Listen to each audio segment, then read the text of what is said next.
对，那个好，观众朋友，欢迎大家来到我们今天硅谷帮的谈话节目。让我们两位这个嘉宾先介绍一下自己，他们现在的创业项目。然后，其实两位都是非常 famous， 在我们这个创业圈都非常知名的人物了。但是还是请两位介绍一下自己最近的动态。我知道两位最近都有一些新的这个 startup 的这个 idea 已经开始在做了。好，谢谢，我叫 Carly 啊，感谢 Zoe 邀请我来参加这个节目，因为我平时是住在美东的，对吧？然后我们很难得可以碰到。我之前是在科技大厂打工，然后呢，今年6月份的时候辞职，现在在做一个自己的就是出海，就是品牌出海的一个 consulting firm / 这个 agency。那我主要是帮助一些现有的已经很成功的品牌，怎么样去进驻线下渠道，和包括进驻线下渠道所需要做的一些选品和这个 product market fit 的品牌建设。所以各位老板们如果有这个出海的需求，特别是进驻美国的线下渠道欢迎这个来找我。我的小红书是吴卡利。非常多的人有出海的需求哈，这个记住哈。对。好 ，Echo。大家好，我叫 Echo， 然后也很感谢 Zoe 就再次邀请我来讲一讲这个 career 上的一些新的动态哈。是你的上期的是我目前为止流量最多的视频，那期。对，因为可能熟悉我的朋友都知道，就我之前在一个 AI bookkeeping company， 我们有一些比较大的动作We're also backed by OpenAI, General Catalyst, and now Google Venture and Felicis。是吗？我都不知道啊。刚刚 announce， 所以现在可以说了对，对，然后所以现在呢，就是我们就虽然我现在出来自己做了这个项目，但是我们今天也聊到，就是我们其实 Kick 还是我们的 ecosystem 的一个非常重要的战略合作伙伴，不管是在今年还是将来的一些动作上，我们都会有非常紧密的合作。然后除此以外，当然我们也会有不断的 announce 一些新的合作伙伴。我们在做的事情呢，其实就是把传统的 CPA firm 做一个新型技能，新型的 CPA firm 就是we're adopting AI， 然后其实你可以理解为我们 internally 让 CPA 和 AI agents 一起来去 deliver 一个传统 CPA 就是只是 manually deliver 的这些 results， 从而最终达到什么样的效果呢？就是能够让一个 service firm 能够达到像 SaaS level margin 这样子的一个效果。这个是我们和我们合作伙伴会一起去做的一个事情。是不是说对客户还是人，但其实它背后是 AI agent 在 support 它来做完成的所有 CPA 的工作？就你可以理解为我们每一个 CPA 都是一个 super powered CPA with AI agents and AI enabled workflow， 因为他们就可以更加有效率。了解，好，感谢。经常会刷到你知道吧？是刷出来的，不是说那个 follow， 就是在那个 feed 里就经常发现他在说什么，然后好多赞，尤其是你那什么在哪里爽那种。这何尝不是一种 founder brand 呢？对吧 ？Inspiring， 对啊，虽然你的客户不是从小红书来的，但是吃瓜群众们都在小红书上。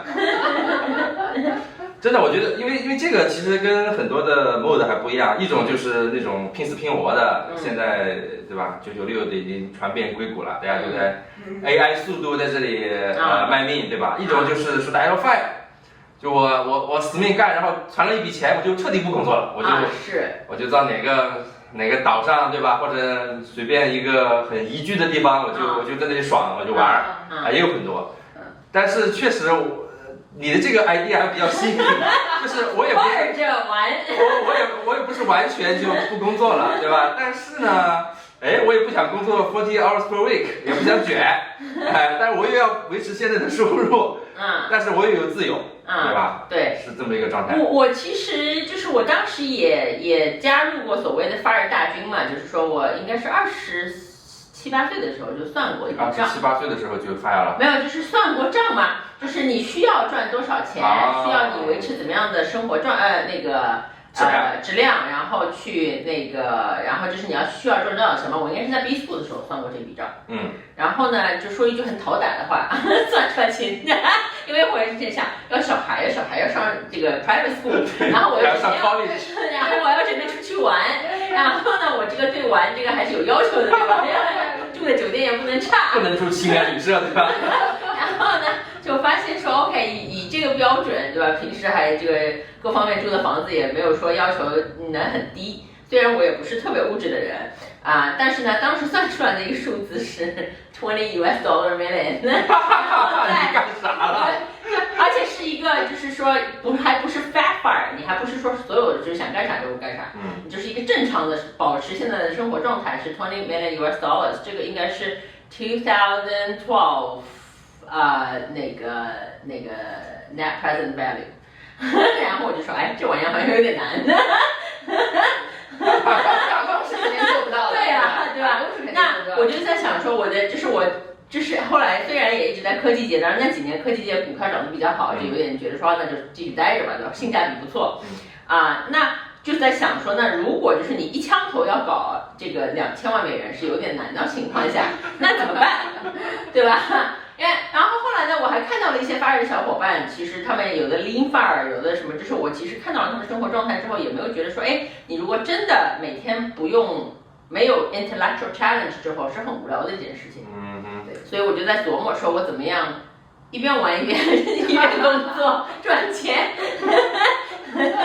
这是我琢磨了10年之后的一个，就是现在是pilot阶段。是这个阶段。Echo， 你说说你的想法，你说你也要这样，你是怎么来达成这样的目标的？不是一周只工作20个小时，不应该是所有人的梦想。也有人可能梦想是0小时。Yeah, we'll start with 20, and then we'll see how far we can push it. 但我个人是觉得，就是说20个小时是一个比较好的状态，因为你如果真的完全不工作，我是见过很多完全不工作的人的状态是蛮无聊的。我觉得以我这个 Type A 的性格，我不能忍受，我还是需要。我还是同意。对，因为像我当时生娃的时候，因为我不休产假。对吧？然后其实我可能第1周还是很 happy 的。然后第2周就开始有点躁动了，觉得哎呀有点无聊，然后基本上到1个月的时候，就整个人就已经不行了，必须要干点什么。所以1个月刚出月子就不行了，是吧？就是感觉已经整个人就已经要爆炸，就是一定要做一点事情。所以我在娃2个月到4个月之间带着娃回了国，把娃扔在老家，我和我老公去日本玩。实在是不能忍受了，对吧？这段以后你女儿可以看吗？可以啊，她现在知道，我跟她讲过。That's just how your mom is。对，然后我4个月之后回来之后，确实就开始不行了，然后我就开始骚扰我老板，说我可以回来上班了吗？找点事做。我记得印象特别深刻。我当时在商学院的时候，反正就是 consulting 那种 networking 嘛。Yeah。反正一个很大的这个 consulting firm 的一个哥们儿，反正 networking 我们就聊。他就说，因为他的履历是在这个 consulting 工作了很多年，然后我看，他中间有这个1年的 gap， 然后我们就问说，你这1年 gap 干啥去了？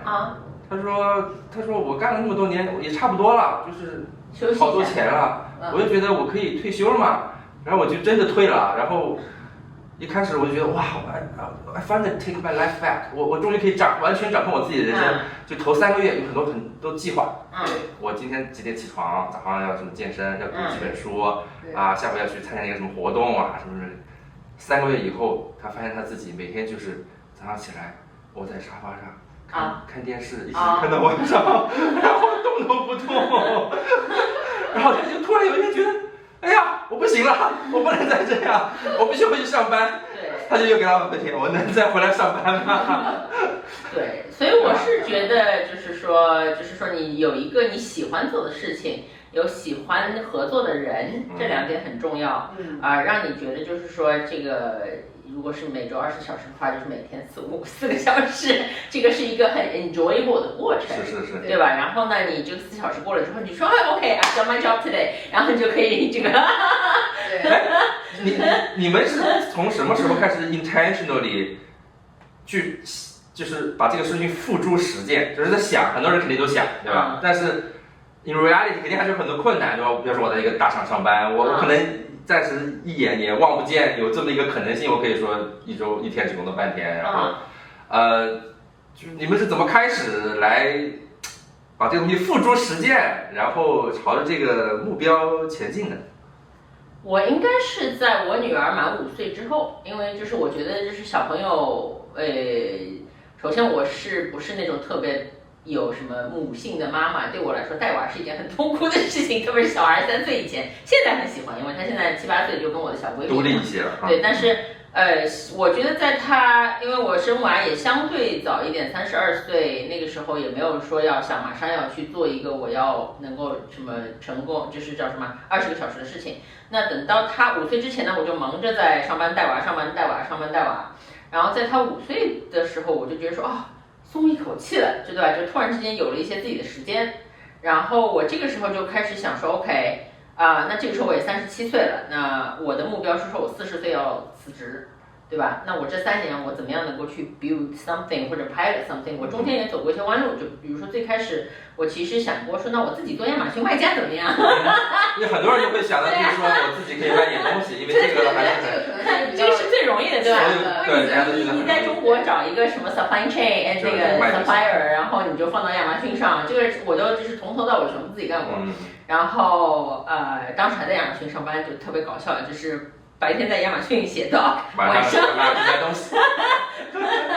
然后发现这条路可能暂时走不太通，对吧？已经就是红利期也过了，然后亚马逊大家也知道现在各方面都很贵，你搞了半天虽然有量，但是是在给亚马逊打工，就白天给亚马逊打工，晚上还给亚马逊打工。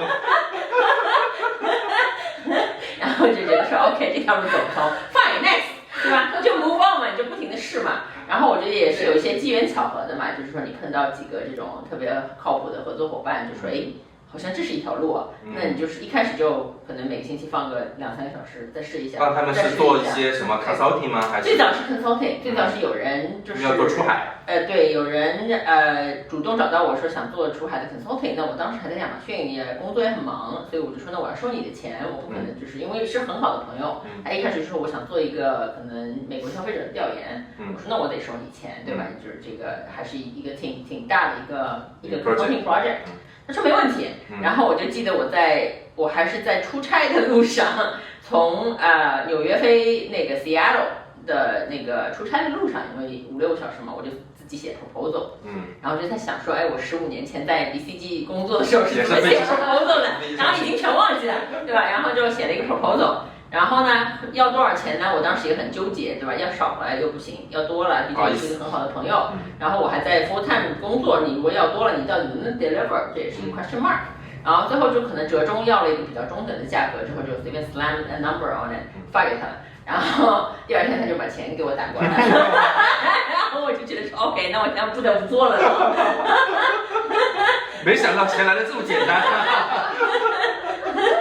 所以这也是一个非常最开始真的是一个非常机缘巧合，就是碰到一个本来就认识的人，然后聊得特别投缘之后老板就是说 OK， 我们是很想做这个事情 ，OK， 那我们就做起来，然后那做完了之后，我觉得首先我很喜欢很 enjoy 这个过程，虽然我很讨厌做 consulting， 对吧？不然我也不会说这个 BC 那个读 MBA 期间。为了不回 BCG sponsorship 都要自己还善，对吧？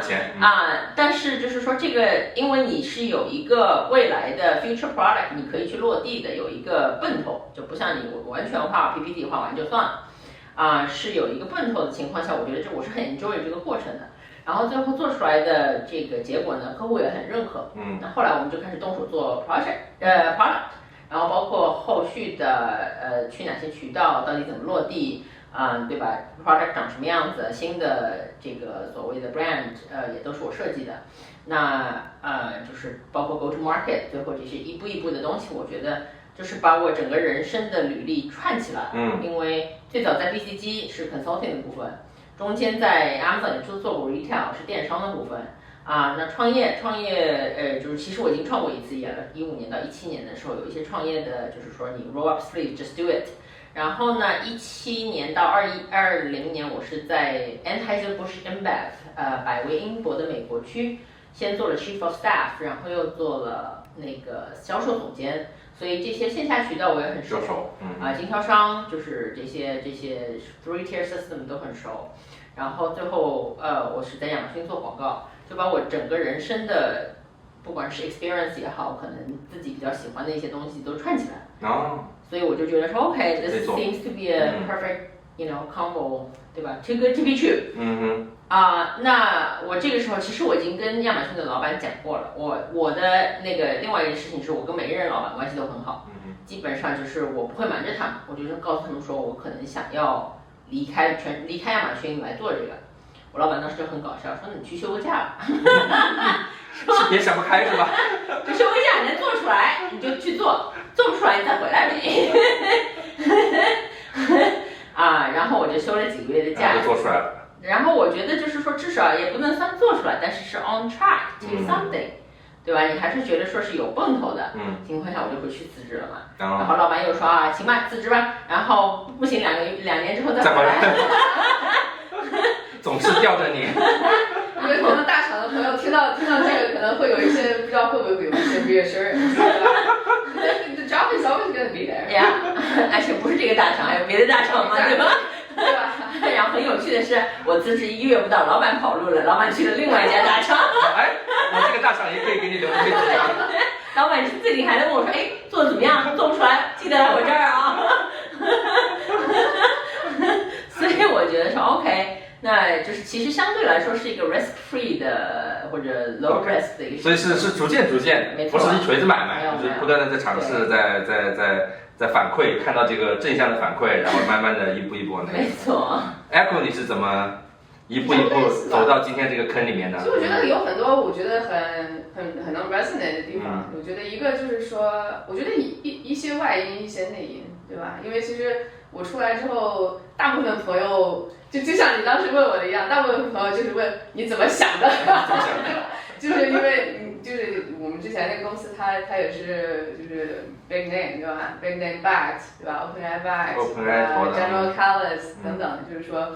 如果有观众朋友不知道是说什么，回去看我们上期节目，聊 Kick 的那一期 ，Echo 讲他在 Kick 的时候是怎么一个情况哈？对，就是因为其实我觉得我也很能理解大家有这样的疑问，对吧？因为其实是一个很好的机会，大家也就是能学到很多。但是我觉得一个外因一个内因，外因的话就是说当时就是你可以看到就是你自己能接触到的所有的资源，可能像 Carly 刚刚提到的，就是说自己其实首先自己可能在加入之前就会有一些资源，你像我做 CPA 的话，那我就可能在 CPA 这个 space 这个 domain， 就是我非常我有它的 know how， 我也有就是所有 I know all the players， we have like we're pretty close community， 然后再一个就是在 Kick 的时候呢，那就我们自己当然也会有各种各样的 channel 的资源等等，那么就是因为我现在做的这块就是主要是 focus 在 tax 这一块嘛，Kick 主要是 bookkeeping，其实就是有一个外因呢，就是说当然也是没有也是当然可以分享的，就是说。好比说，你可以想象，就是 Kick 的 go-to-market strategy， 那它肯定要 maximize 它自己的核心业务，就是我们的核心业务就是 bookkeeping， 我们就做财务，是的，对吧？那么其实 tax 是它的一个很核心的 go-to-market strategy。那么这个时候，如果因为很多人问我，就说为什么 Kick 自己不做这个事情？那你就想象，如果 Kick 现在把这事儿做了，它所有的 tax 这一块的 resource， 所有的这个它 it's a channel conflict。对吧？那它所有在这一个 go-to-market channel 上建立的 resource， 建立的这个 channel， 那都会对他来讲都是一个损失。所以其实这个事情更适合一个外部的人去做，然后双方一起去推动。然后其实是可以 reach 到一个更大的 market， 然后作为 retention 来讲，其实也是更好的。就包括就我们比较跟我们比较交流比较多的小伙伴也知道，就是我们 serve 其实很多 Kick 上面的 customer。就我们肯定是会有一些这个 cross selling 啊等等，包括就是一起 support 他们这个 customer， 然后一起去拿一些更大的这个 opportunity， 对吧？对，当然这个就是如果持续 follow 我们就可以一直发现我们一起拿了更大的 opportunity 啊，然后对，所以我觉得这是外因吧。另外一个我觉得内因就是说，可能就像 Carly 刚刚提到的一些，就是说自己可能也有一些。更多的想法，就是说你自己在看到这些 resource， 看到好比说你自己在做这个业务的过程当中一些 challenge， 你会觉得说there's a solution for that， 就是其实是有一个办法能解决的，有一个很好的办法能解决，而且就是说，可能自己也会想说我可能对于做这个事情，包括把我以往的一些资源串联起来去做这个事情，然后可能 the possibility of attacking a bigger TAM together， 就是我觉得这个是对于我来讲是就对于我个人的这个发展来讲 ，like that's very appealing，对吧？就是你自己肯定想说啊，那我这样子我所有的资源我可能都可以给它盘活，就不需要就是大家都 trap 在一个一个pool里面。OK。就是其实这样子的话，就是可能更有一种共赢的感觉，对吧？包括我出来的话，我可能我自己的有一些其他的资源，我也可以一起给它 like I can activate it together。对，就是可以，就还是一个共赢的思路吧，我觉得。了解。你现在是什么？你是一个什么状态？就是你的公司，你的这个 CPA 的这个 firm， 跟你原来的 Kick 是一个合作关系，等于是对，我们就是这叫破这个分而不破，对吧？能说的就对。分而不破虽然我们是分出了OK。对，就后面我们还会有一些其他的 campaign， 就是我们这边每年会有一些比较大的 initiative 一起会做这些事情。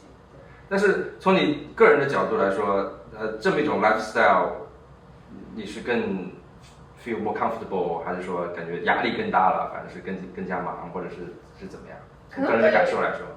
我觉得肯定，从压力的角度来讲，你的责任更多了，对吧？你可能以往你可能是主要管一块儿，然后去 support 其他人。那现在的话，我觉得可能更多的就是说所有的you're in charge of all the functions。对啊。其实我觉得 CEO 的这个角色可能更多的是你去 make sure all the functions are successful， 对吧？好比说，因为我现在我跟我老公一起创业，对吧？他主要是我们现在一个比较明显的分界就是我可能就是 pre-sell， 他是 post-sell， 对吧？那就是，但是我感觉就是我的一个很主要的职责就是 I need to make sure that he's successful， 对吧？如果说，然后他的主要的一个反馈就是说，他要告诉我他好比说哪里是有问题的，那么我可能就是需要调动各种各样的资源去like basically to make it happen， 对吧？其实像将来好比说我们有招一个 head of sales， 招 head of ops，it's very similar thing，right？ like 你把这人招进来 ，they will tell you what they need， 然后你作为我觉得你作为公司的 CEO 来讲，it's your job to make sure that they're successful。我觉得这个相对于以前可能对吧？就是在责任上 scope 上的可能会更大一些，对吧？像以往的话，你可能就是只是 support，but now it's like it is your job to figure it out， 对吧？就是因为团队来讲，他们是要依赖你的这个 leadership。你的 your ability to consolidate all the resources, your ability to support them, to make them be successful。但是我想的一个事啊，因为刚才我们前面说的时候，你们都想一周工作20个小时，对吧？然后还有自己的很好的 personal life。但是当你一个业务越做越大的时候，你不可避免的可能会要 hire 一些 people， 对吧？然后甚至是有一些 on ground operation 在 run， 然后你必须有人盯着这个 operation， 不能放手不管，对吧？ This things will collapse。那怎么 balance 呢？对吧？那如果这个事情越做越大，然后你不得不就 involve 在这些 daily 的 operation 上，你怎么能够 achieve 一周只工作20个小时？我觉得这是 end game 的 dream，就是现在肯定没有 achieve。对，现在肯定没有，of course。但 end game 呢，就是说我的 theory 是，就像刚刚那个 Apple 说的，就是你可以 hire， 你要在关键的位置 hire， 你首先能信任，然后他自己能够就是自己叫什么自给自足的这么一个人，对事情那这个也不是能够一朝一夕能达到的，对吧？你首先整个链路跑通，整个 process 里面没有太大的问题，然后这个人才能去做嘛，对吧？你如果各种每次这个 process 都长得不一样，那这个人也是需要你的帮忙的。那还有就是说，能够找到这么一个人也不是那么容易的。但是 overall 来说，我觉得可能很多就是我喜欢 retail 这个 business， 就是说很多时候你可能是进了一个渠道之后，这个因为我当年也卖过啤酒嘛，就是很多工作是在进入一个新产品进入某一个渠道之前。然后当你进去了之后，当然 performance 有好有坏，对吧？那怎么样去 manage 这个 performance？其实没有那么多的工作要做，而且 there's not much you can change。就很多时候，这个产品进去了，它卖不好，那就是卖不好。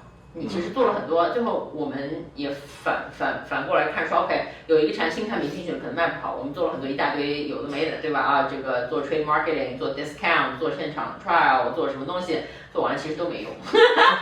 然后一个产品它卖得好，它就是卖得好，对吧？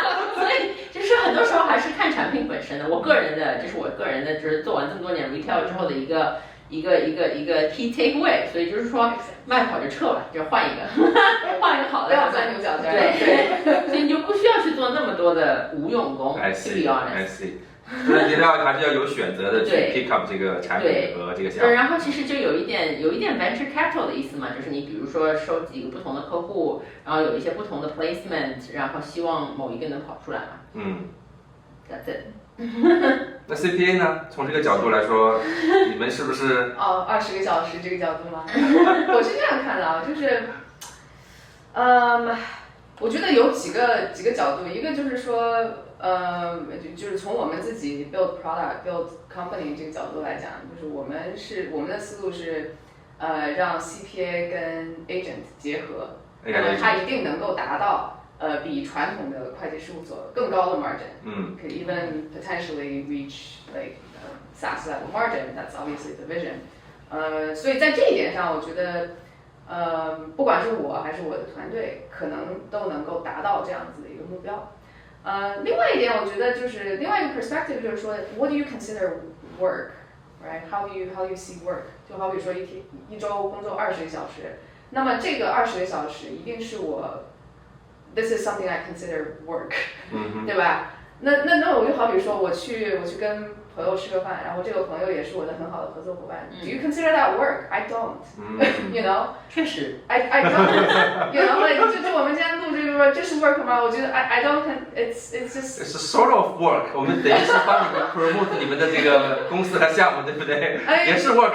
对，但是我觉得可能从我的角度来讲，就是我 maybe I define work a little differently。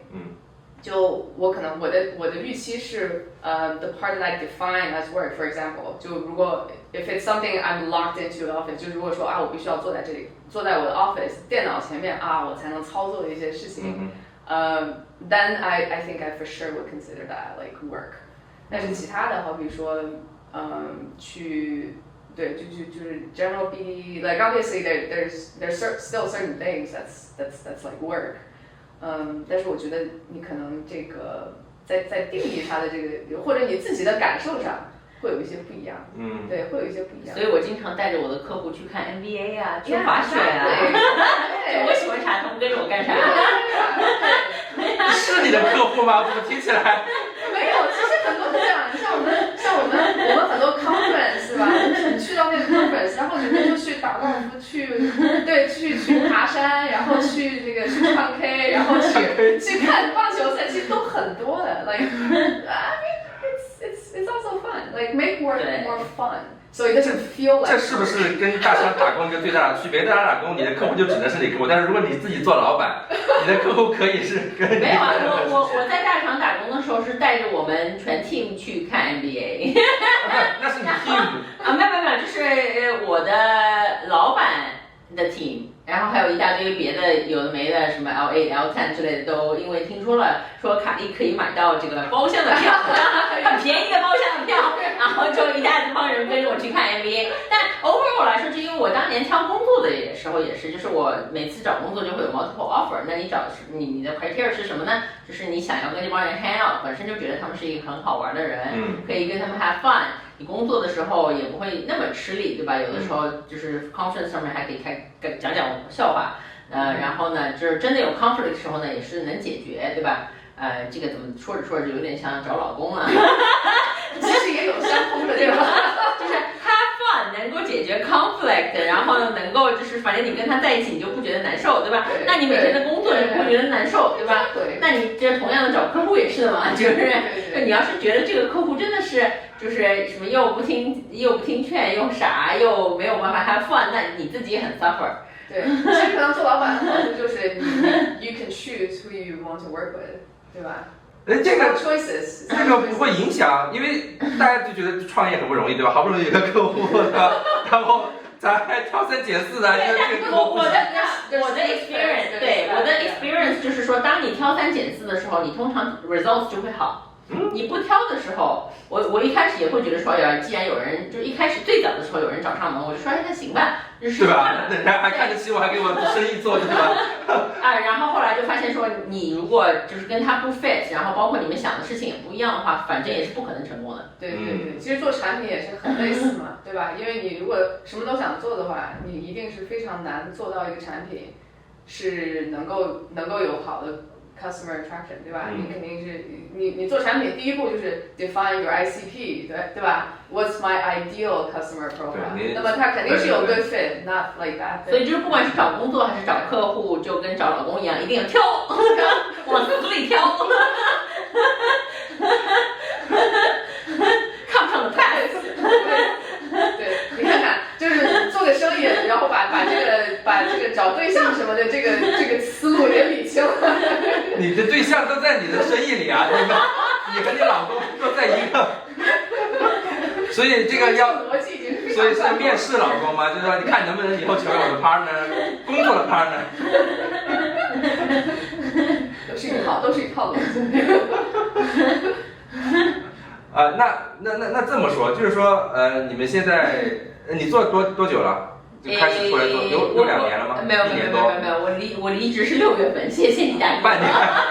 但是我其实离职前，因为我不是说我老板让我去休假，就稍微，其实可能做了有大半年，就不到1年，对，就是对，我觉得还是一个就是感觉好像节奏还挺快的。是，你是从新的这个公司也快1年，你们现在到现在就是已经开始 ramping up 你们新的 business， 你回过头看跟你最初的 expectation 有什么不一样的地方，或者是没有预料到的地方，或者是一些新的这个感受，就是跟你们以往的我们 long term 的 plan 对吧？我要这样，然后我要自己做。然后想了很多的这个 vision 或者 expectation， 到现在为止是说，嘿 ，everything goes very well， 跟我的这个预期很符合，还是说 this is more new challenges， 或者是我会调整一些我原来的想法？我觉得差不太多，而且还有一个就是，我觉得我这次自己出来做，就跟我15年的时候那个时候创业不一样嘛，那个时候是拿了 funding， 一轮上去，对吧？你的 end goal 就是要 IPO 或者是卖给别人。所以你这是为什么现在就是坚决不要拿钱，对吧？坚决不要拿钱。对，但是我这次的就是 expectation 就是没有 expectation， 因为我不需要去一轮融上去，我不需要 IPO 或者 exit， 对吧？完全自己决定了。对，那我的 expectation 就是我能自己做主就行了，对吧？我不喜欢的项目你别逼我做，没有人可以逼我做我不喜欢的东西，那这个就是反正这个不会变嘛。那其他的话，我觉得从 skill 来说，应该跟 expectation 差不太多，因为我当时的 expectation 比较低，觉得说第1、2年可能也没有长得那么快嘛，对吧？我也不想要去做一个长得很快的东西，因为你长得很快就会又开始一轮，对吧？那个 rat race 又把自己绑上了这个战车，在那里。对，就是我找的那个合作伙伴们也都是属于这种，他们最 proud 的事情是说，他们公司可能就10几年都是10%左右的增长，他们也不想要什么50%的增长，因为他们觉得你这一年涨了50%，下一年就要跌下来，对吧？对，所以他们觉得你每年10%几的增长是最好的，最 healthy， 然后也觉得每年达成这个 goal 也感觉没有那么累，对。所以我觉得这个是一个，就是我挑选好合作伙伴之后，就会觉得说 OK， 那反正大家 expectation 也比较低，没有人指望我很快做出什么。然后我们最近的结果还不错，他们那个老板们觉得居然还不错。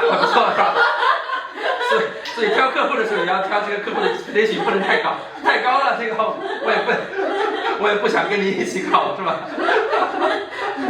反正就是说，我觉得没有什么就是说低于预期的，但是也没有说太多的说一下子要怎么，因为我自己有意识的控制了，就是我不会说，其实今年我也可以说 OK， 我进10几个渠道，对吧？一下子打开怎么样搞个几百万几千万，那就是传统的 VC 投的是别这么搞，然后要我就很有意识的想说 OK 哪些是比较 make sense 的先进的，而且甚至先进的时候，我甚至会跟他说你只能 order 这5个产品，其他不要 order 啊，就是控制一下的节奏的话，我觉得还是挺好的。那说实话呢，就是说这半年我辞职后的半年的纯收入肯定是会比在大厂打工的时候稍微少一些。但是我觉得我当时给自己设的 goal 就是说，我是存了一笔大概可以 cover 2-3年 living expenses 的 saving， 就是 just in case。最多就是说我这2-3年把我以前的 saving 稍微抽掉，再回大厂，回大水，反正有老板在那里天天给我打电话说又做怎么样了，然后但是这是 worst case scenario， 我的 expectation 是说我现在能够 generate 的这个 income 是能够 cover 我的 basic living expenses， 那这个我这半年是达成了，我没有用到我的很不容易对 saving。对，所以我就觉得说 OK， 那 that's good enough， 对吧？然后而且就说实话，现在看起来至少这个还是涨得挺快的，那就是 it's gonna get better from here， 对吧？就是不会 worse than this 了。然后就觉得说那不烧自己的 saving 其实就够了。Echo 呢？我觉得我可能比较大的感受就是支持你的人比你想象的要多。真的是支持你的人会比你想象的要多。怎么说？就是我觉得，我不知道，就大家是不是心理上，就是好比说在创业之前吧，或者就是自己经常会有一些自我怀疑，对吧？就是我觉得多多少少都会，就是甚至在你自己创业的过程当中，你肯定多多少少就经常会怀疑，就是说，哎呀，我这个要么就是说我这个事儿能不能成，或者是反正会有一些这样的，对这样的 concern。但是其实真的，我感觉你出来开始做一件事情，然后开始告诉大家，哦 ，this is kind of like my vision， 或者说这个其实是我想要做的事情，真的是会有很多不管是对你有信任，还是说对你做的这件事情有信任，会给你很多的帮助。就是甚至就是你可能不一定就是非要跳出来才能意识到这点，就是好比说大家如果有一些想法，你就表达出来，我觉得其实你就第一步就是可以，就是这个是非常 risk free 的，对吧？你先表达一下，就是不要害怕于表达这个想法，然后稍微做一些尝试，对吧？就是以显示你的程度，然后呢，然后大胆的去追求一些反馈，我觉得这个是可能是所有人都可以做的一件事情。当然，我觉得就是我自己跳出来的，当然就是说非常就显示的肯定就是我的 commitment， 对吧？因为这个也是我自己的 domain。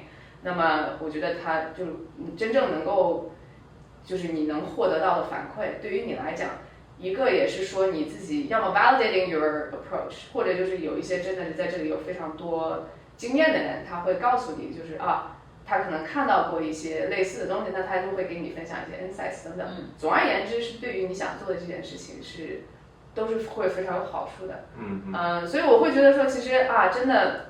现在如果想一想，当时我刚刚出来的时候，有一些迷惑也好，有一些不清楚的地方也好，就会觉得说，其实真的你开始做了，然后开始表达，然后开始提出自己的一些想法，同时你自己可能 you might not have everything figured out, you can't like you never would be able to have everything all lined up, all figured out。但是当你开始提出这些疑问的时候，你才能慢慢的找到这些答案。肯定也是跟大家一起，对吧？可能就是在你做的过程当中，慢慢的才能找到这些答案。所以我觉得这个可能就是创业的意义，就是 you might have something, but you're not gonna figure it out until you start doing it。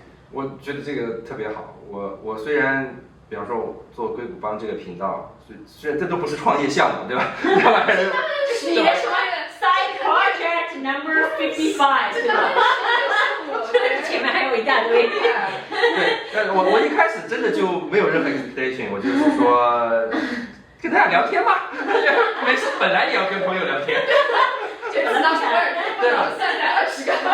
本来也要跟朋友聊天 ，anyway 也要聊，那我们也许可以录下来，对吧？也可以播，然后也没有什么 expectation， 然后开始做了以后就会发现，当你真的把它变成一个 channel， 然后别人就会看见，然后就哦，你在做一个这个什么什么事儿，哦，very interesting，哦，那个 topic 很好，我听了很有启发，对，然后他就会开始就说，哎，我知道有个朋友什么什么，哎，要不然跟他聊一下，对呀，啊，然后另外一个就说，哎，谁谁谁，他就自己就来了，哎，说要不我们聊一下吧，这就是创业的过程，就是我说，哎，好像一开始我这个记得我最开始做的时候特别有意思，我就是说。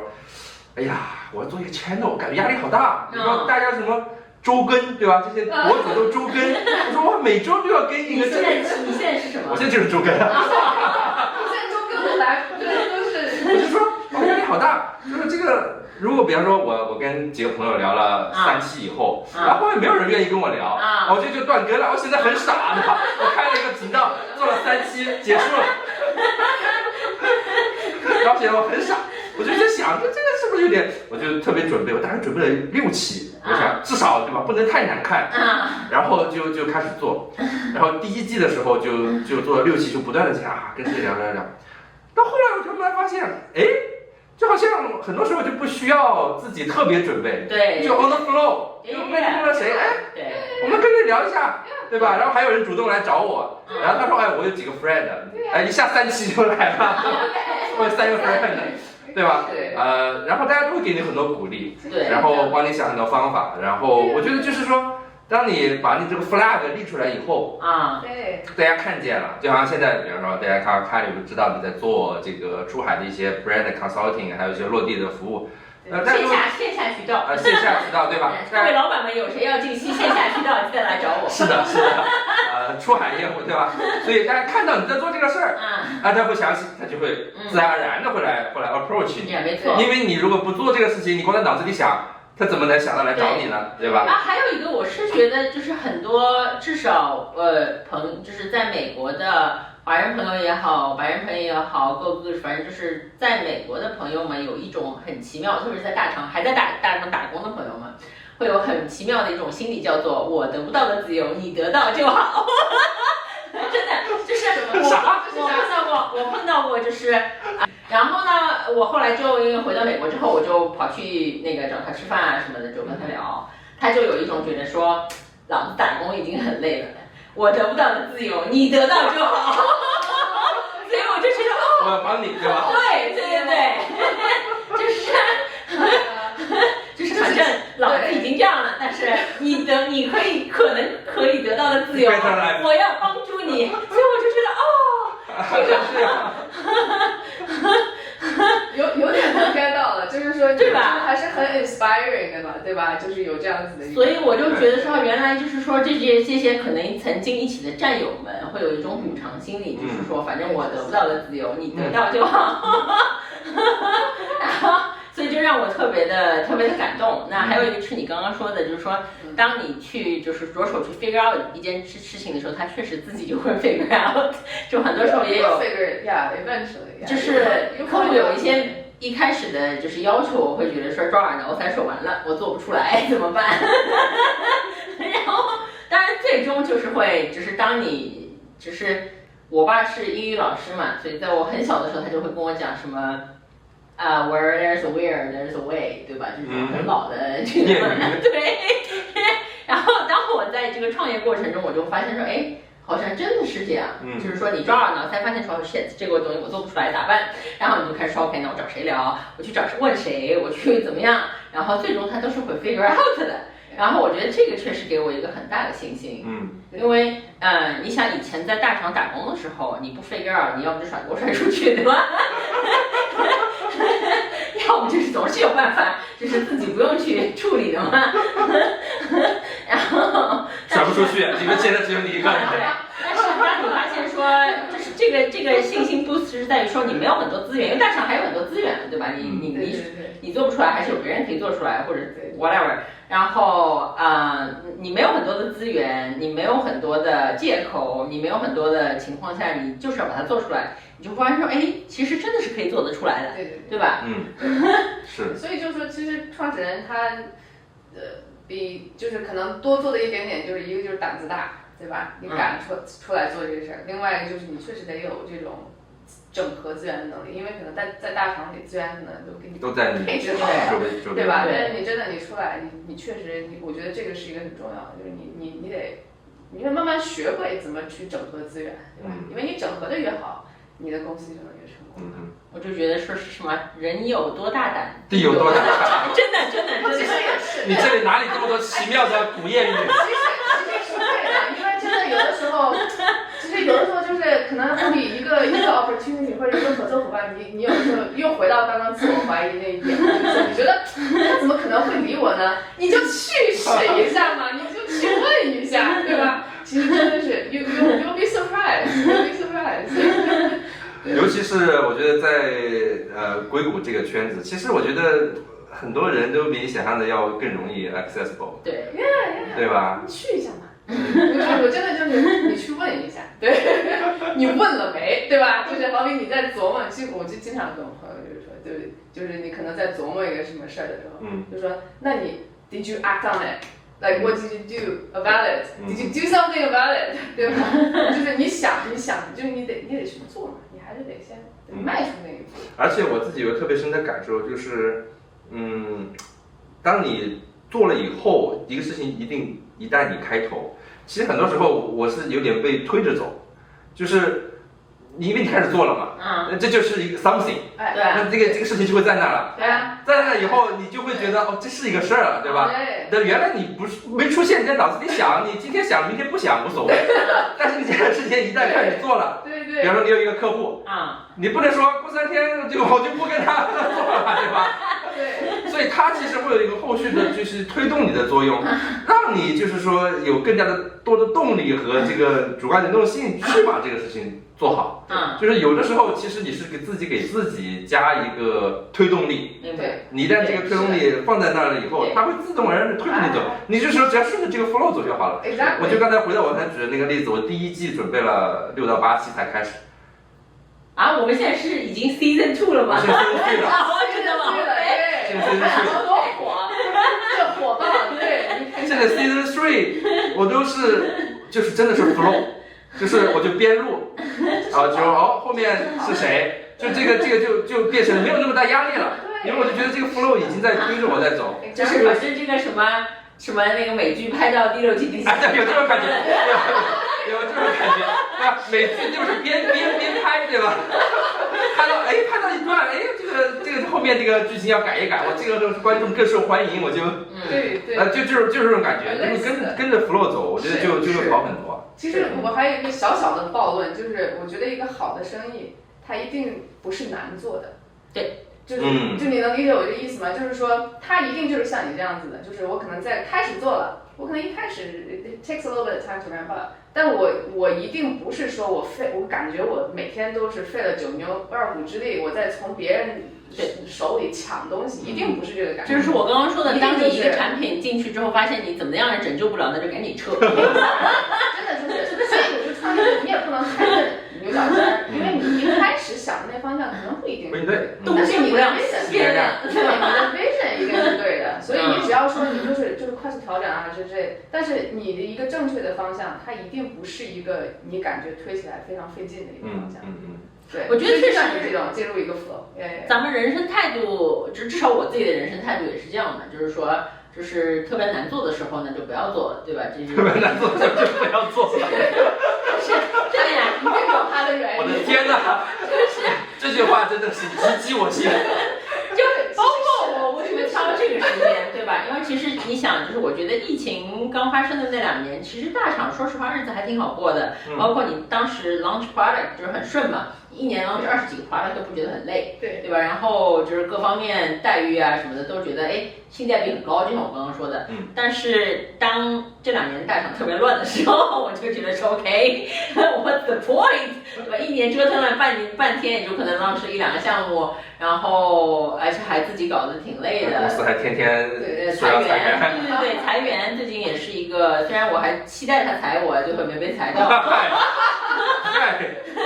但是就是说，就在这么一个，就是它明明是在一个很奇怪的，可能是一个下行 cycle 的时候，那就别干了没，对吧？就是我老板在我走之前也跟我长谈，就这位老板非常搞笑，他就说，你看现在是一个 good timing to do startup，因为反正在公司待着也没什么麻烦，你也升不上去，然后这个钱还比前2年少，对吧？就是 what's the point？ 快赶紧出去玩，然后过2年再回来，说不定公司就没这么乱了，公司就没这么乱完了已经。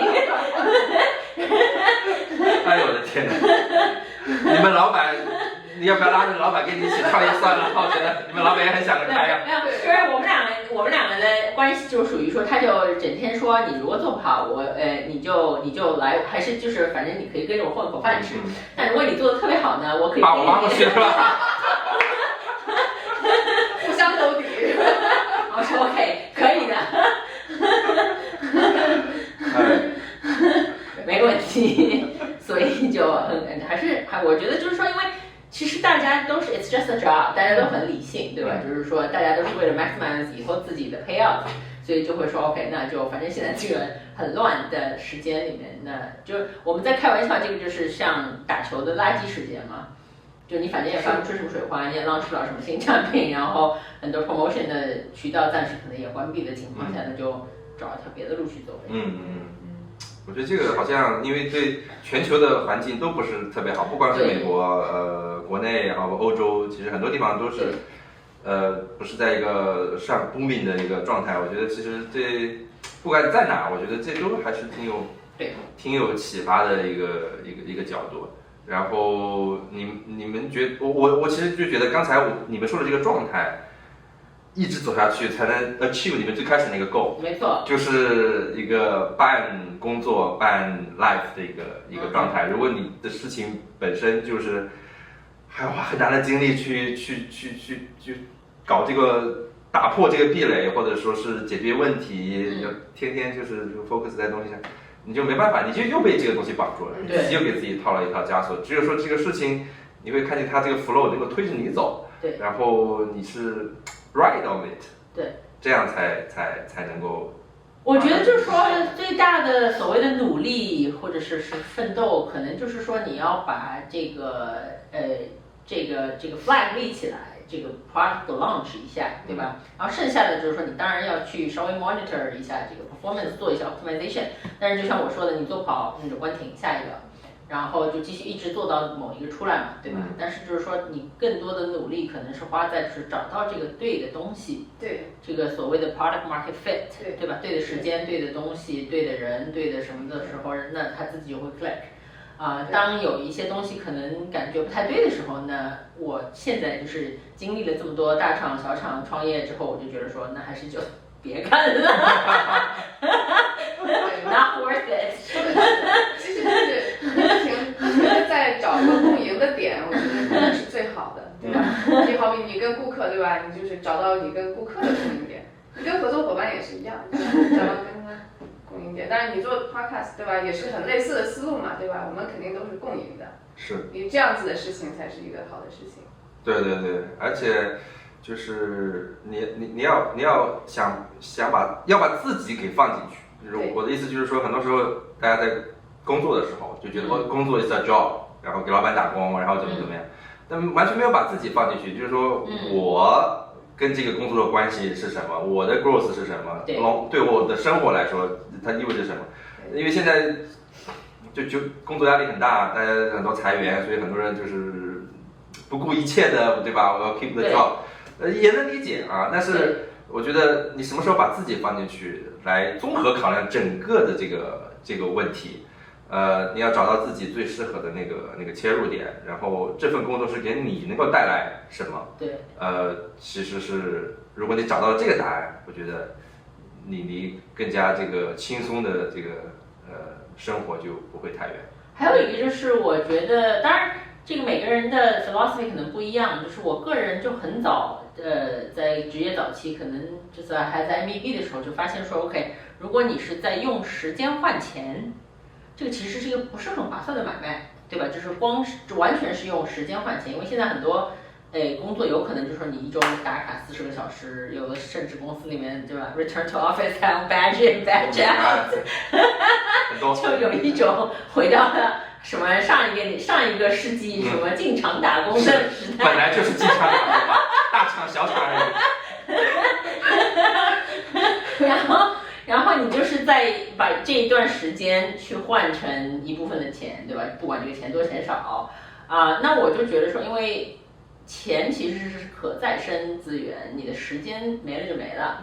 那怎么样？特别是可能稍微到35岁以后的，大家已经积攒了一些 skill 的人，就是需要去考虑你怎么样，你用你已经有的 skills 去 generate 一些不需要用时间去换的钱。但你其实，在思考这个问题的时候，你都才20多岁嘛，对吧？对，但我当时就觉得说，哎，老娘每天就是在这里在办公室里面搞到2点钟，然后就用这个，因为我们当时这种 client billing 你是按 hours 的嘛，一个 hour 对多少钱，我就觉得说那都没给你 sense， 对吧？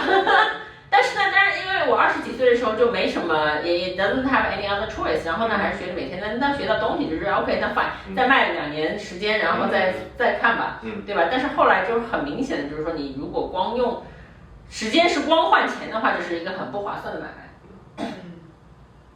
对，我觉得就我觉得像你刚刚说的那个。